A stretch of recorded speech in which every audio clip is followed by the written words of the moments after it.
Bagi Anda yang diberkati lewat renungan malam ini, silahkan like, share, dan subscribe agar semakin banyak orang mengalami realita Tuhan yang nyata. Pagi ini saya merasakan Roh Kudus sedang membawa kita untuk terkoneksi dengan dimensi kedaulatan Tuhan.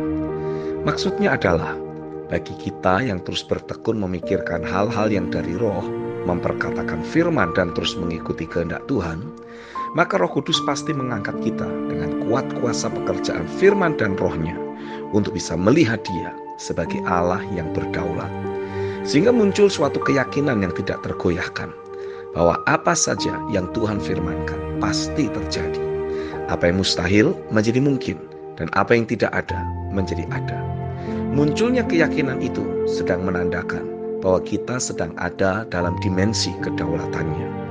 Maksudnya kita bukan hanya tahu, bukan hanya melihat, tapi kita akan mengalami kedaulatan Tuhan itu dalam kehidupan sehari-hari. Yang pertama, Dia berdaulat mengkondisikan dan membebaskan kita dari belenggu sistem dunia ini. Selama ini kita sulit untuk meleburkan diri dan berfungsi dalam rumahnya karena adanya ketergantungan pada uang dan berharap pada dunia ini. Tapi kedaulatannya akan membebaskan kita dari semua itu. Yang terpenting adalah kemauan dan tekad kita untuk mau berfungsi. Maka Ia akan meluruskan jalan kita untuk berjalan dalam kehendak-Nya. Tiba-tiba saja akan ada cara-caranya yang ajaib. Pemimpin perusahaan di mana kita bekerja tiba-tiba akan penuh kemurahan dan memberikan kita keleluasaan untuk melakukan kehendak-Nya kapanpun dan dimanapun. Bahkan bukan tidak mungkin, Ia akan membukakan keran-keran income yang lain yang bisa membuat kita selalu available bagi kehendak Tuhan. Pastinya jaga hati yang mau dan bertekad, serta tetap lurus dan tidak mengejar berkat. Maka bagian lainnya Tuhanlah yang akan mengerjakan dalam kedaulatannya. Intinya, dalam kedaulatannya, Allah yang setia itu pasti akan memelihara hidup kita. Jika burung pipit saja Tuhan pelihara, terlebih kita yang adalah anak-Nya. Carilah dahulu kerajaan sorga dengan aktif dan agresif. Kita mengejar kehendak Tuhan dan rencananya. Maka semuanya itu akan ditambahkan kepada kita.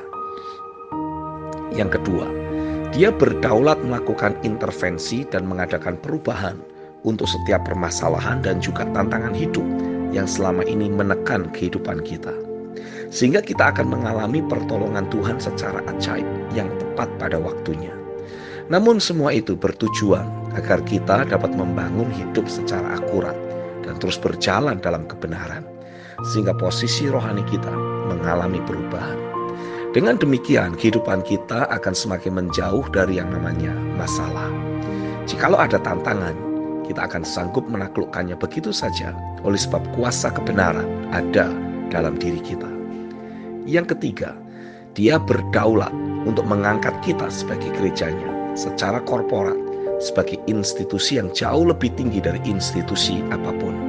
Sehingga gerejanya dapat menjadi solusi dan teladan bagi dunia ini.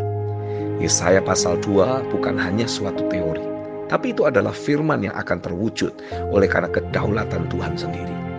Begitupun kitab Wahyu pasal 21.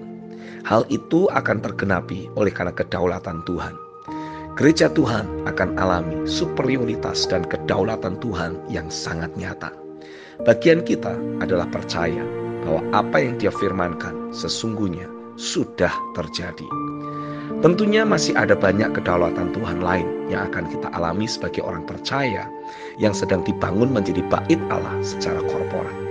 Bagian kita, hiduplah dari firman yang keluar dari mulut Allah. Jangan hidup dari yang lain.